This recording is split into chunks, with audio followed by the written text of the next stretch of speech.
Thank you for joining us to celebrate and commemorate the Houston area's annual International Women's Day celebration.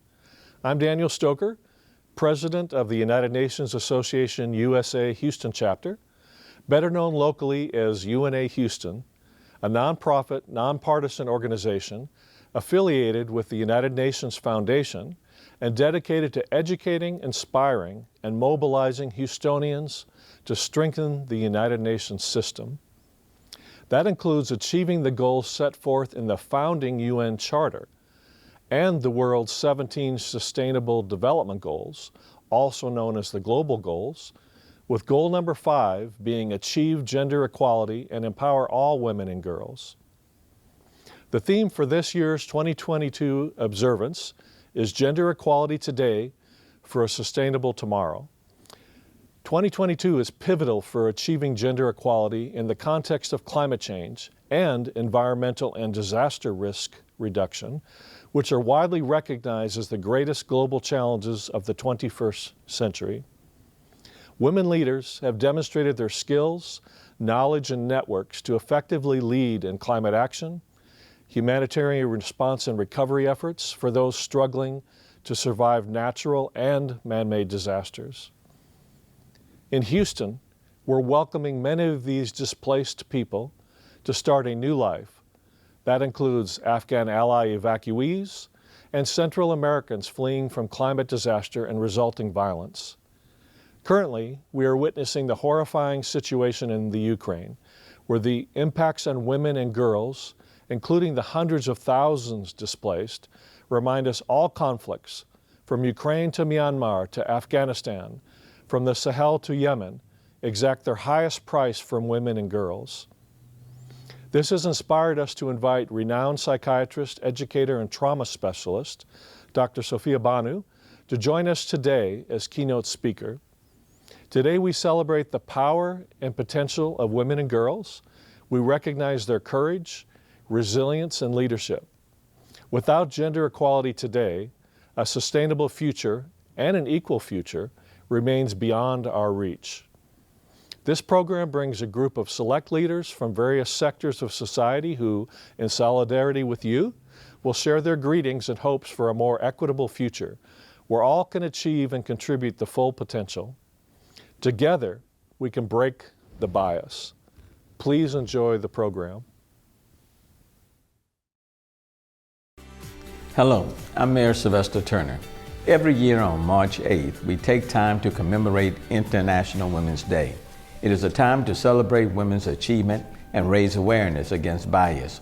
The theme of Houston's 2022 International Women's Day is Gender Equality Today for a Sustainable Tomorrow.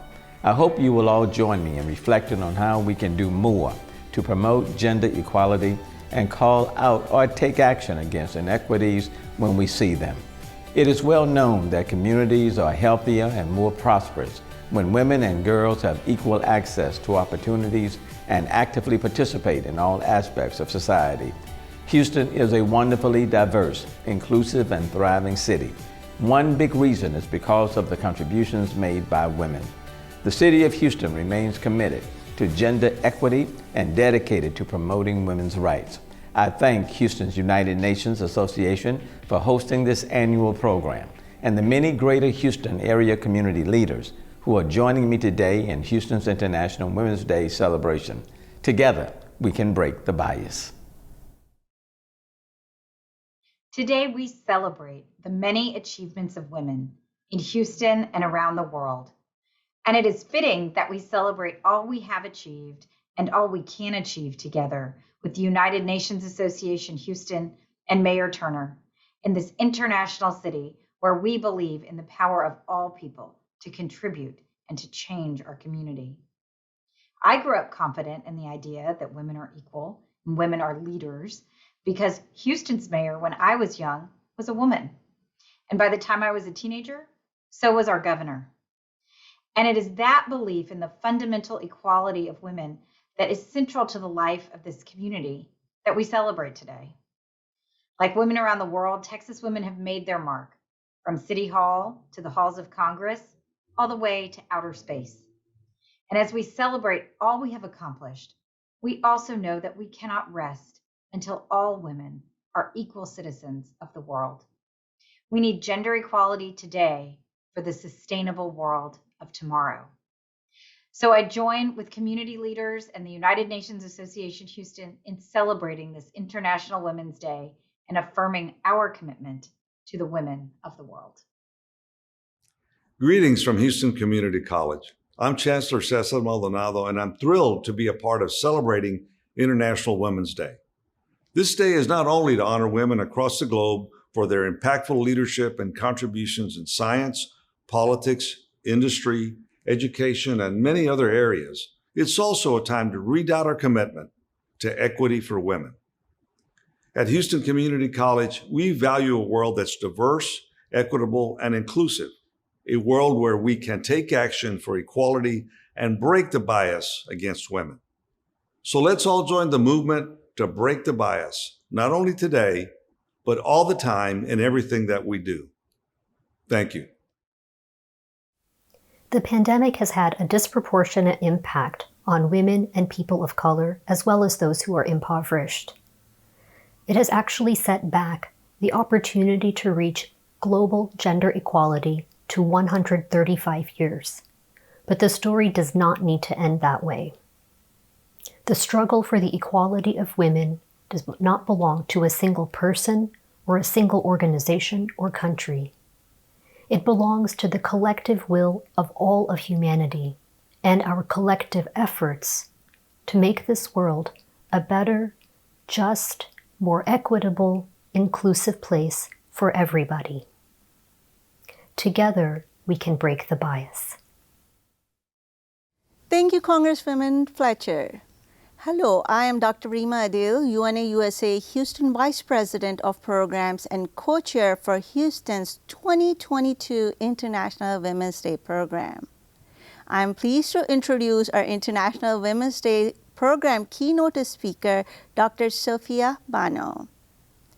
As a daughter of a Tibetan family that migrated to India, Dr. Banu completed medical school at the University of Delhi in India and went on to complete a junior residency in pediatrics. She completed her psychiatry residency at St. Luke's Roosevelt Hospital Center, Columbia University in New York. Dr. Banu is board certified in adult and child adolescent psychiatry and is an assistant professor in the Menninger Department of Psychiatry and Behavioral Sciences at the Baylor College of Medicine. She's working primarily in the health science system, where she established the Clinic for International Trauma Survivors and co-founded the Menninger Department of Psychiatry and Behavioral Science Division of Global Mental Health. She also serves as a Deputy Chief Ambulatory Services, Bentop Clinic and Social Work Service. Dr. Banu co-founded the Alliance Wellness Clinic, a Houston-based nonprofit dedicated to the needs of refugees and underserved population, where she serves as Director of Psychiatric Services.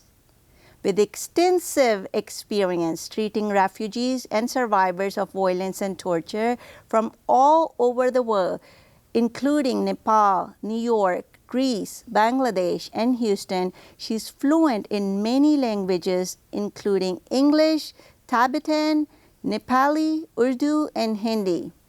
She's also communicates in Bengali and reads Arabic fluently. Thank you, Dr. Banu, for joining us.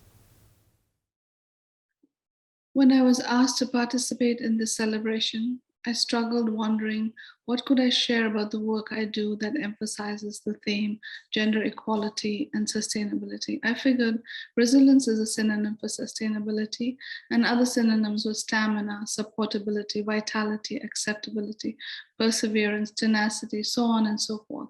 All of these words describe the characteristics of the refugee women I work with. So I thought, why not share their stories with you today? Stories of amazing women who you will not hear in the news, nor see on TikTok or YouTube, nor will you read about them in your local newspapers. Yet, they are the hidden pillars of a society who teach us about sustainability. Miss E is a tall, large-boned woman from Liberia who is seeking asylum. She dressed in traditional clothes and had a loud, booming voice. In her country, she had been a vendor in a vegetable stand. She was working in the market when one day, suddenly and without warning, soldiers showed up to arrest her as a rebel. Virtually overnight, her life was never the same. In her own words, "I used to be very interested in the day-to-day news that we would hear in the market," she said by way of explanation. "I used to get so upset because the news is always so depressing. Of course, I would make my views known. And as you can tell, my voice is very strong." She laughed as she said this. Whether people agreed with me or not, I think they like to hear me talk. I'm funny, yes. The soldiers arrested her and took her to an isolated spot where they tortured her and beat her repeatedly. While she fled, one of them turned and fired his gun, shooting her in the leg and head. Nevertheless, she managed to limp, crawl away, hiding until she was discovered by a stranger who took her to the hospital to treat her gunshot wounds. Against all odds, Miss E managed to make it to New York, and she arrived at the asylum agency to secure help for her to remain in the country. She knew if she returned home, she would surely be killed. She also asked for help to locate her family who had been left behind. During one of our sessions together, I asked her what she had been doing the previous weeks. She responded, "I have been fasting." She answered simply with no further explanation. Fasting, I wondered. I went through a checklist. It wasn't Ramadan, it wasn't Yom Kippur, it wasn't the week before Easter. I stopped for a moment to consider any fasting rituals that might exist in Liberia. "Okay, I give up." "Why are you fasting? Is this a religious time for you?" "I just cannot eat," she explained. "I have no appetite. Every time I try to swallow food, I see my children's faces in front of me. What if they have nothing to eat?" She began crying, barely able to continue. How can you possibly comfort someone who feels such desperation and helplessness? What can one possibly say in that moment that would make any difference to her? After some moments, we regained composure, and I sternly lectured Miss E that she must take care of herself. I told her that unless she began eating regularly, she'd have to be admitted to the hospital. "You don't want that, do you?" Sadly and incredibly, her asylum status was rejected simply because she couldn't remember the exact day she arrived in the US. During one interview, she said Saturday, and another she said Sunday. In reality, she could barely remember her name when she arrived because of the trauma she had experienced. She was eventually granted asylum upon appeal. In addition, they managed to reunite her with her family. When last contacted, Miss E was working in a local store, mostly recovered from her physical and emotional wounds, and living together with her family. My work with refugees and torture survivors started in Nepal right after completing medical school, when I was visiting family members. I met a friend of mine who was a social worker. She said it would be so helpful if I joined the NGO she was working at called the Center for Victims of Torture. There were women who had been raped and tortured, but they would not go see a doctor because most of them were male. Culture and tradition played a big part in their lives. So I met her boss the following day and I was offered a job right there. I was not a psychiatrist then, just a medical doctor treating ailments, including OBGYN issues and documenting cases for Amnesty International. One of the first cases that left an impression on my young mind at that time was a nun I saw and treated at the transit center in Kathmandu. She was a young nun who had been arrested and tortured for taking part in a peaceful demonstration after treating injuries that had occurred during her arduous journey through the mountains, which she took despite all the dangers she faced, including death, so she can get an audience with His Holiness the Dalai Lama. As I started documenting the torture ordeal, I became more and more upset at what had happened to her when she was in prison. I told her, "Gosh, you must be so angry at the perpetrators." Her answer completely blew me away when she said, "No, I'm not angry at them. I actually feel sorry for them, that they had such bad karma, that they were born to do such evil. I will pray for them. We'll pray that in their next lives, they will be reborn as better human beings." How can you walk away from such compassion? How can you not develop a passion for working with refugees and survivors of torture when you hear stories like this? It's hard to believe, but these stories are being lived by these amazing human beings who teach you about life and struggles every day and every time you meet with them. Every interaction that I've had with my refugee clients, hearing their stories, reliving some of the memories of the past with them, reminds me of the legacy of my own family. I listen to them talk about leaving everything that was familiar to them, their homes and their communities, their families and friends, their culture and language. I hear their desire to make a better life for their children and their own future, and it reminds me of my family, their struggles, their victories, their losses, and their recovery, and above all, their courage and resilience. I did not have to go through what the other refugee children are going through right now. I led a relatively good life compared to many others, all because of the courage my parents and grandparents had. They took a chance to provide a better life, working hard and struggling for years in a new country for a better future for us. When I listen to my patients, I wonder, what would I have done if I had been in their shoes? Would I have the courage to do what they have done, to make those difficult choices, to endure all the hardships and suffering? I still marvel at their strength, at the kindness and compassion for others.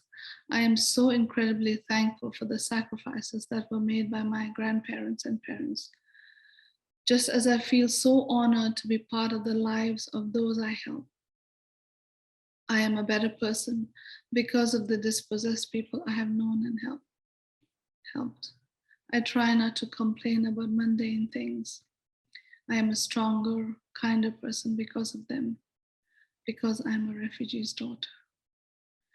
I wanted to thank Dan and Noel for including me in this presentation and to be part of this celebration. Thank you very much. I'm delighted to celebrate International Women's Day 2022 with you all virtually today. I'm so mindful that the opportunities that my peers and I enjoy today are thanks to the hard work and sacrifices of so many generations of women before us. And I'm grateful to be part of the Ismaili Muslim community led by His Highness the Aga Khan, who affirmatively recognizes that leadership capabilities are not gender-driven. I'm also grateful for the work of so many organizations here at home and around the world, including those affiliated with the Aga Khan Development Network, that work day in and day out to better the opportunities available to young girls to educate themselves so that they have brighter, sustainable futures for themselves, their families, and their communities. Happy Women's Day 2022 to you all. As the first Asian American woman to serve on City Council for the city of Stafford, Texas, I'm thrilled to participate in this worldwide commemoration of International Women's Day. Hi, I'm Alice Chen. I'm also a wife, a mother, a sister, and CPA. I'm not immune to the gender equality. Many women throughout the world has been treated as less than. Some even a second-class citizen, while they simply go about their daily life trying to build a better life for their family. But together, our resilience, our actions, our hard work help us overcome these obstacles and break the bias.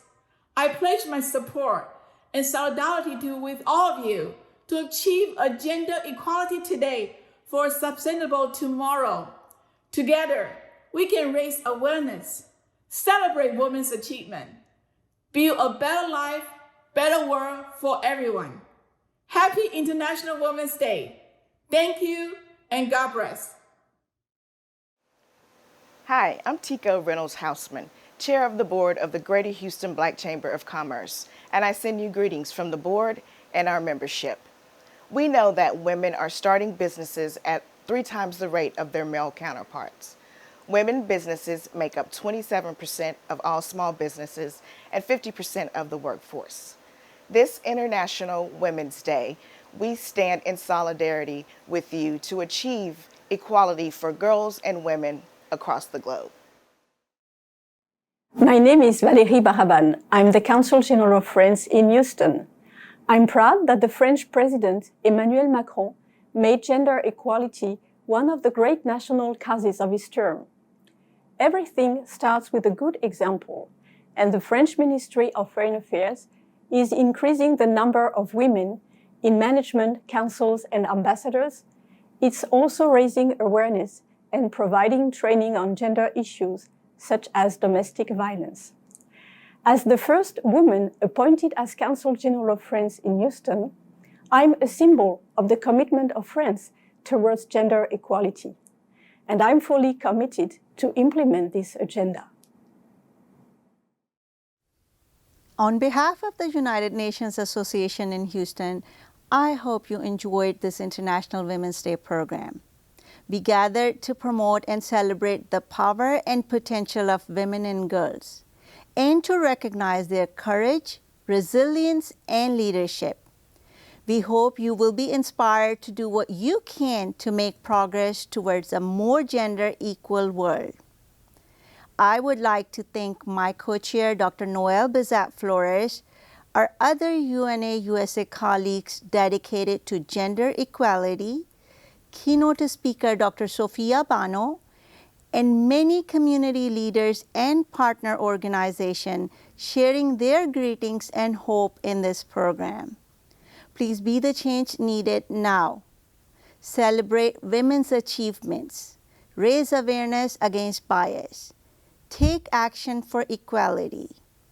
Together, we can break the bias.